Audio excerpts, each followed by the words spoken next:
Brush cutter மிஷினரிஸில் பொதுவாக maximum எல்லா கஸ்டமரும் face பண்ணுற ஒரு விஷயம் என்னென்னா ஹீட்டிங் ப்ராப்ளம். எதனால் ப்ரஷ் கட்டர் மிஷின் ரொம்ப ஹீட் ஆகுது, ஒரு 10 நிமிஷம் கண்டினியூஸாக ரன் பண்ணாலே ரொம்ப ஹீட் ஆகுது, என்னால் ரன் பண்ண முடியாத அளவுக்கு ஹீட் வருது அப்படிங்கிற நிறைய பேர் இந்த ப்ராப்ளத்தை ஃபேஸ் பண்ணியிருப்பீங்க. எதனால் வருதுங்கிறத இந்த வீடியோவில் நம்ம ஃபுல்லாக தெளிவாக பார்ப்போம். நான் உங்களுக்கு ஃபஸ்ட்லேருந்து லாஸ்ட்டு வர இந்த வீடியோவை ஸ்கிப் பண்ணாமல் பார்த்தீங்கன்னா எல்லா டீட்டெயில்ஸும் சொல்லித்தரேன் பாருங்கள்.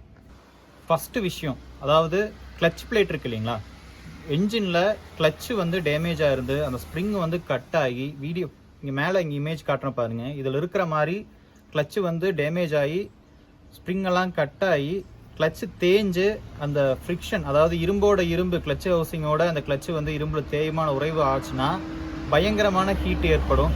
உங்களுக்கு கருகிற வாசம் எல்லாமே வரும். அது நீங்கள் வெறும் ஜஸ்ட் ஒரு 2 மினிட்ஸ் ரன் பண்ணாலே கண்டுபிடிச்சிடலாம்.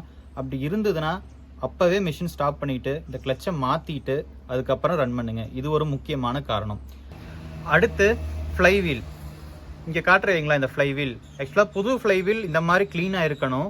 ரொம்ப அழுக்கான ஃப்ளைவீல் என்ன இருக்குன்னா, அந்த ஃப்ளைவீலோட ஃபின்ஸ் எல்லாமே ரொம்ப அழுக்கு படிஞ்சு நம்ம சுற்றியில் கரெக்டான ஏர் ஃப்ளோ வந்து கொடுக்காத அளவுக்கு அந்த அளவுக்கு அழுக்கு டெபாசிட் ஆகிருக்கும். இல்லாட்டி டேமேஜ் ஆனதில் இந்த மாதிரி ஃபின்ஸ் கட்டாக இருக்கலாம். ஒரு ஃபின்ஸோ 1 or 2 அந்த ஃபின் வந்து கட்டாக இருந்தாலும் உங்களுக்கு கரெக்டான ஏர் வந்து எடுத்து கொடுக்காது. இதனால் என்ஜின் வந்து உங்களுக்கு கூல் டவுன் ஆகாது கரெக்டான பட்சத்தில். இதை வந்து நீங்கள் பெட்ரோல் போட்டு ஃபுல்லாக வாஷ் பண்ணிவிட்டு திரும்ப போட்டிங்கன்னா இதுக்குண்டான சொல்யூஷன் ரெடி ஆயிரும். சரிங்களா? அடுத்து ஸ்பார்க் ப்ளக். ஸ்பார்க் ப்ளக்கில் போதுமான அளவு கரண்ட் வந்து கரெக்டாக ப்ரொடியூஸ் ஆகலை அப்படின்னா உங்களுக்கு ரன் ஆகல, கரெக்டான ஸ்பார்க் ப்ரொடியூஸ் ஆகாமல் என்ஜின் வந்து உங்களுக்கு அன்ஈவனாக கம்பஷன் ஆகி ரன் ஆகும். இதனால் உங்களுக்கு ஹீட் ப்ரொடியூஸ் ஆகலாம். இதுவும் ஒரு மெயின் ரீசன். சரிங்களா? கரெக்டான ஸ்பார்க் கரெக்டாக இருக்குது, அதாவது ஸ்பார்க் ப்ளக்கில் கரெக்டாக பவர் வருதான்னு செக் பண்ணி பார்த்துட்டு அதையும் யூஸ் பண்ணுங்கள். அடுத்து பெட்ரோல், அதாவது 2 ஸ்ட்ரோக் என்ஜினாக இருந்ததுன்னா 1 லிட்டர் பெட்ரோலுக்கு 50 ml ஆயில் கண்டிப்பாக மிக்ஸ் பண்ணி ரன் பண்ணணும். இதுவே ஆயில் லெவல் கம்மியாகிறப்ப என்ன ஆகும்னா கண்டிப்பாக என்ஜினில் அளவுக்கு மீறி ஹீட் ப்ரொடியூஸ் ஆகும். இங்கே ஃபோட்டோவில் காட்டுற மாதிரி பிஸ்டன் சிலிண்டர் எல்லாமே டேமேஜ் ஆயிரும். அதாவது ஜாம் ஆயிடுச்சுன்னா இந்த மாதிரி மொத்தமே சிலிண்டர் பிஸ்டன் எல்லாமே மாற்ற மாதிரி ஆயிரும். அதனால் ஆயில் லெவல் கரெக்டாக இருக்குதான்னு மெயின்டைன் பண்ணிக்கோங்க. அடுத்து மஃப்ளர் பார்க்க போகிறோம், இல்லாட்டி எக்ஸாஸ்ட் அதுன்னு சொல்லுவோம். 2 ஸ்ட்ரோக்கில் எக்ஸாஸ்ட்னு சொல்லுவோம், 4 ஸ்ட்ரோக்கில் மஃப்ளர்னு சொல்லுவோம். மஃப்ளரில் இல்லை எக்ஸாஸ்ட்டில் எக்ஸாஸ்ட் கேஸ் இருக்குது இல்லைங்களா, அது வந்து ரொம்ப வந்துட்டு இருக்கீங்களா அதிகப்படியான கார்பன் கண்டென்ட் எக்ஸாஸ்ட் கிளாஸில் வரும். அந்த கார்பன் கண்டென்ட் வந்து உங்களுக்கு அந்த மேனிஃபோல்டில் எக்ஸாஸ்ட் மேனிஃபோல்டில் மஃப்ளரில் டெபாசிட் ஆகிறப்ப என்ன ஆகும்னா போதுமான அளவு வந்து இந்த ஏர் வெளியே வராது எக்ஸாஸ்ட் கேஸ்.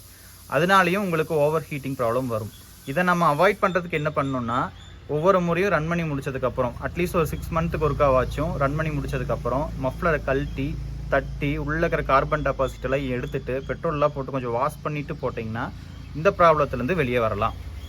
4 ஸ்ட்ரோக் என்ஜினில் மெயினாக இந்த மாதிரி ஹீட்டிங் இஷ்யூவை நிறையாவே பார்க்கலாம். அதுக்கு இன்னொரு அதோட 4 ஸ்ட்ரோக் என்ஜினுக்கு வரக்கூடிய மெயின் விஷயம் என்னவா இருக்கலாம்னா வால்வ்ஸ் இருக்குது இல்லைங்களா, அந்த வால்வ் 2 இடத்துலையுமே inlet or exhaust valve 2 valve இருக்கும். இன்லெட் வால்வில், அதாவது கார்பரேட்டர் சைடு வர இன்லெட் வால்வில் அதிகப்படியான கார்பன் டெபாசிட் ஆகும்.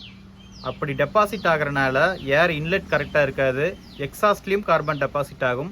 அப்படி எக்ஸாஸ்ட்லேயும் ஏர் வந்து கரெக்டாக வெளியே போகாது. இதனாலையும் என்ஜின் வந்து சீக்கிரம் ஹீட் ஆகலாம். நீங்கள் 4 ஸ்ட்ரோக் என்ஜினில் நல்லா நோட் பண்ணலாம், வெறும் 2 நிமிஷம் இல்லை 5 நிமிஷம் ரன் பண்ணாலே டப்புன்னு ஹீட் ஆகிடும். அதுக்கு மெயின் முக்கியமான காரணம் இந்த வால்வு தான்.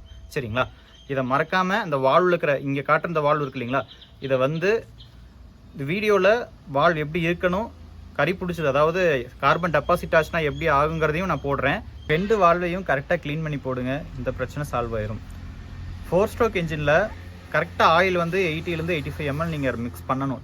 40 ஆயில் 20W40. இதுவே ஆயில் மாற்றி நீங்கள் மிக்ஸ் பண்ணாலோ லெவல் கம்மியாக இருந்தாலோ என்ஜின் சீக்கிரம் ஹீட்டாக இருக்குது, நிறைய வாய்ப்பு இருக்குது. இதுவும் ஒரு main reason.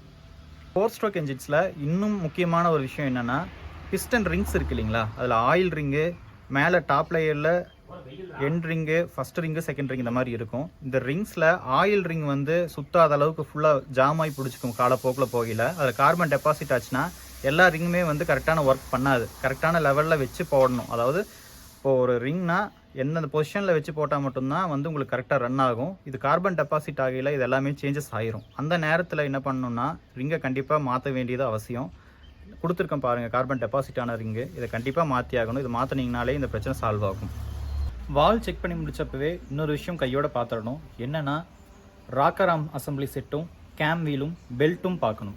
Belt maybe damage ஆகிருந்ததுன்னா கேம் வீல் சுற்றுறப்போ அன்ஈவனாக டைமிங் போகிறதுக்கு வாய்ப்பு இருக்குது. கேம் வீல் ஒருவேளை ஜாஸ்தி ரன் ஆகிட்டு, அதாவது ராக்கராமில் பட்டு அதிகமாக ரன் ஆகிட்டு இருக்கிறதுனால ஃப்ரிக்ஷன்னால் ராக்கராம் தேயறதுக்கு வாய்ப்பு இருக்குது. வீடியோ இந்த ஃபோட்டோவில் காட்டுறேன் பார்த்துக்குங்க. இந்த மாதிரி ராக்கராம் அசம்பிளி தேயலாம், கேம் வீலும் தேயலாம். இப்படி நடக்கிறப்ப என்ன ஆகுனா கரெக்டான டைமிங் வந்து உள்ளே நடக்காது.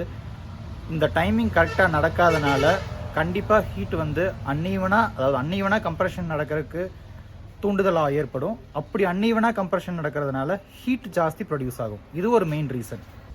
புது கண்டென்ட் சீக்கிரம் அப்டேட் பண்ணிக்கிட்டே இருக்கும். சேனலை தொடர்ந்து பாருங்கள், சப்ஸ்கிரைப் பண்ணுங்கள், எல்லாத்துக்கும் ஷேர் பண்ணுங்கள், மறக்காமல் பெல் பட்டனை கிளிக் பண்ணுங்கள். நன்றி, வணக்கம்.